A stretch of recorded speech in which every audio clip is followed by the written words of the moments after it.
Hello there and welcome back to Build with the Boys. It has been entirely too long, but we have got the next 4 issues, starting with issue 7 of the Disney Doll's House. Like all of you that have been subscribing, there was a fairly heavy delay to mine. Now, it wasn't huge, okay? So the delay was about 10 days for me, longer than it should have taken. Now, I know a lot of you probably lost your minds over that, because I know a lot of you are new to Partworks. Trust me, 10 days is nothing. Some of us have been making models that we've had to wait upwards of 2, 3, 4, 5, 6 months for our next parts. Now, hopefully, that's not a common occurrence with this one. But no, that's true. I mean, it's unfortunately this does happen, and with global shipping the way it is at the moment, it's just an unfortunate it's an unfortunate fact of these, that if they're waiting for a shipment to come through and it doesn't turn up, then it's just the way it is. Then throw in that we've got a quite worrying spike in COVID cases at the moment, which is going to affect staff. I think all of these probably play a factor into this. Mine actually had to be reordered. I never got mine. So I went past the date when it should have turned up. I contacted Hachette and, explained it should have been here by now, and they did send me out a new pack. So I am way behind. The subscriber goes, I think I'm behind everybody.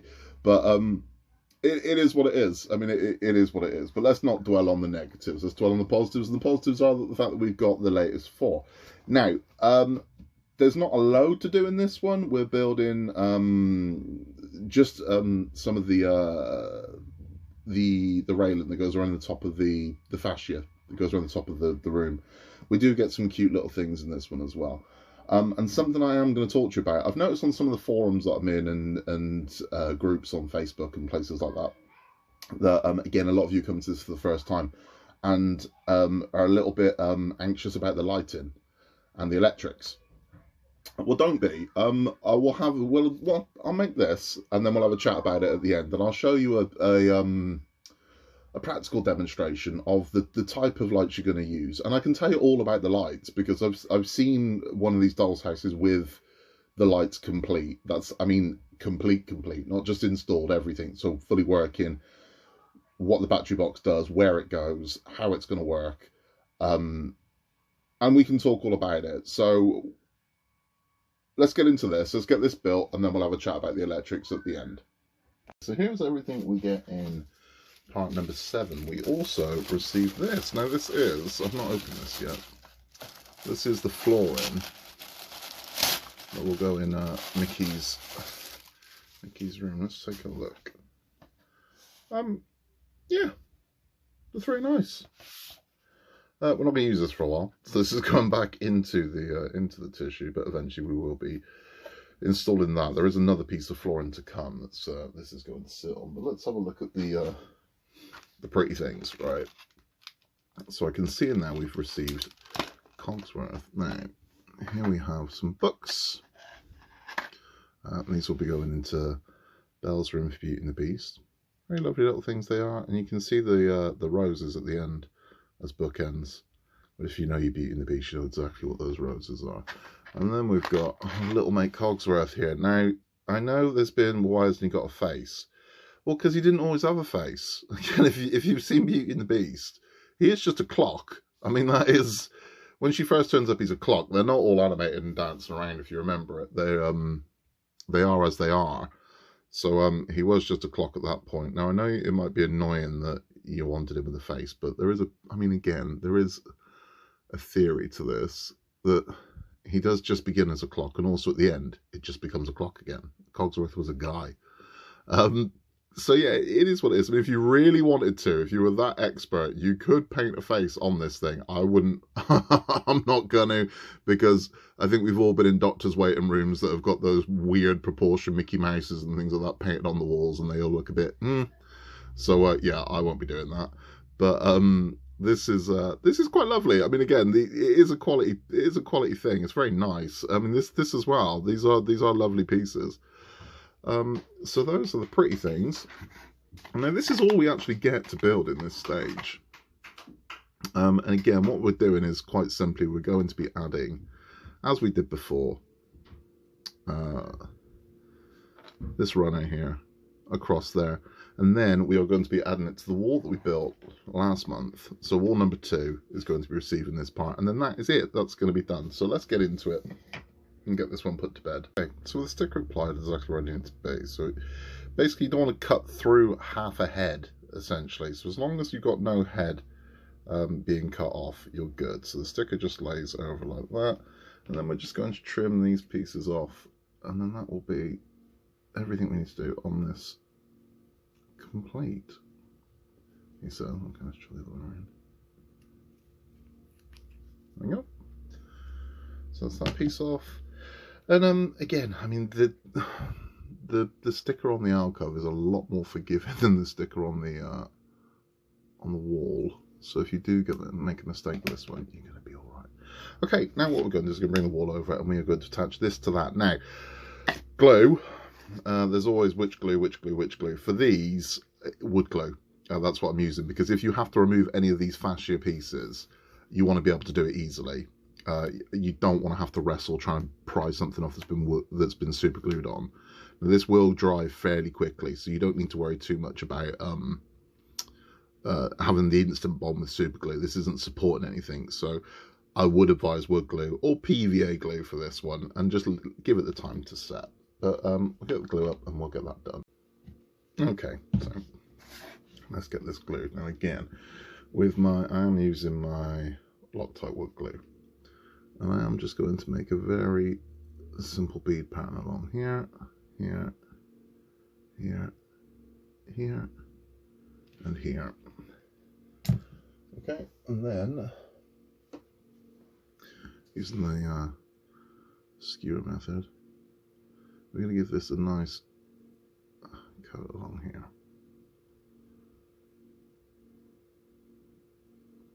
Because again, I want to reduce as much of this smushing out as possible, but I want decent bond at the same time. So there we go. Okay. Now, when we install this on here, we want to make sure our edges line up correctly. There we go. Okay, so we want this nice and snug up to the edge, just like that. So that's where we want this one, and then on the other edge, we want it nice and snug there as well. Now again, because this is wood glue, it's going to take a little while to bond. We're going to get that held in. Now, there are ways you can do this. Now, one of the ways you can do it is with masking tape. So I'll show you the masking tape method. So quite simply, take yourself a piece of masking tape. Now this is low tack. This way you can't use sellotape to do this. This is low tack masking tape. So what that basically means is that it doesn't create a strong bond with this. So it's not going to tear the paper when you take this off. If you try and use sellotape, which has a strong bond, it will. So that's pretty much all you need to do. It will hold that in place and it will dry that way. Now if you are using your power gel or your Loctite, whereas this is going to bond immediately, so you're not going to need to do this. You can for boots and braces, I suppose, but you really don't need to. But yeah, for PVA and things like that, it just holds it in place. I mean, another thing you can use as well, and these cost honestly pennies, is you can get yourself some of these little clamps, and again, they are quite forgiving, and you can just clamp to the wall. You know, so you've got options. But that is pretty much all we are doing in this stage. And the only other thing we need to do is we're going to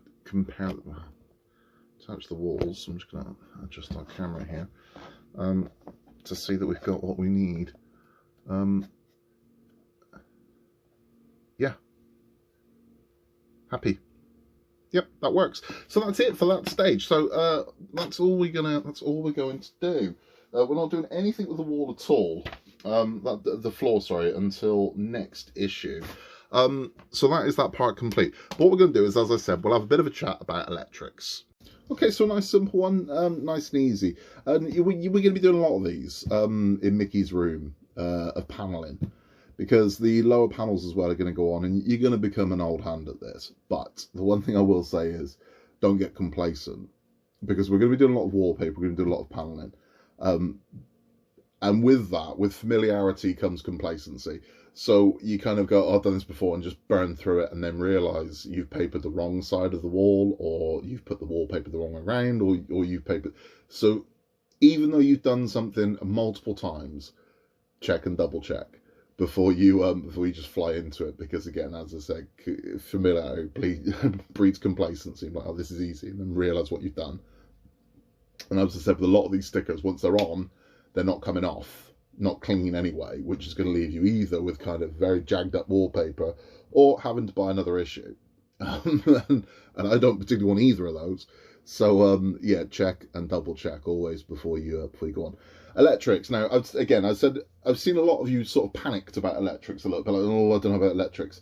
Right, honestly, the electrics that we use in these things are essentially plug and play electronics. So they're not you don't have to get a soldering iron out. You know, you're not having to wire a light bulb. That is not what you're doing. So don't panic about it. Really don't, because all this is you will get a wire with a bulb attached to it. That's it. And there is a groove along the floor ceiling joint where you'll run the wire through, poke the light through, and then the wire just comes from the back of the house, and all the holes are already there for you, and then you just tape it down. That's it. And then at the end of the wires is a connector. Now, there we go. Let's show you one. The connectors are quite simple. This is what they will look like. Let's get that to focus. It's never going to focus. But what this is it's pins. So there's two little pins. This one's got pinholes inside of it, and then you'll have one that does actually have pins. And you literally just plug the wires together. I'll show you one in a minute, because you will get a test board with this as well. So you will get a little board that you can plug your lights into, and you press a button, it'll just show them working. Now, that won't be the main board you're using. It's purely so you can test that you haven't been sent, a dud light or something like that. Now, lighting in the actual house itself. Now, there are 10 rooms in the house. 9 of the rooms have lights in them. However, let me get this right. 6 of them, 5 of them. 5 of them are powered by one unit. The remaining 4 are not. They are individual bulbs. So, I've got to make sure I get this right. I don't want to say the wrong thing. Right, so Mickey's room, the Frozen hallway, and Alice's kitchen all have ceiling lights that are controlled by the main unit. Moving up to the next floor, Ariel's room and not the Aristocats room, Ariel's room and Cinderella's room also have ceiling lights. The Aristocats room, Donald's room, Peter Pan's room and Belle's room do not have ceiling lights. Okay, so what they have instead is they have standalone lights. Now, those lights are powered by individual batteries. They're powered by button cell batteries, which you will get with this, and button cell batteries are great because they last forever, but terrible if you've got kids. Okay, I can't stress that enough. If you are letting kids and little hands get their hands on this, you got to monitor them around button cell batteries. Kids swallow button cell batteries, terrible, terrible, terrible things happen. So you got to watch your kids around button cell batteries. But for longevity, for sort of life, they're really good. So in Peter Pan's room, that's the first light you're going to get is in Peter Pan's room. And I think that comes in 15 or 16. You build it individually. And again, there's no wiring or anything like that to do yourself. It's a bulb that will sit inside the little chest of drawers, and then the Tinkerbell lantern goes on top. The batteries are in the bottom of it, so you can always take it apart to put new batteries in. But you just press it and it comes on. So that thing's independent. It's not wired to the main house. In Donald's room, you can see this in your pictures. You'll see a little lighthouse. Same thing. So there's a little lighthouse in Donald's room that you turn on individually, and you build it exactly the same as you built Peter Pan's. In the Aristocats room, there's a little lamp, which again is not wired to the mains. You press a button, the lamp comes on.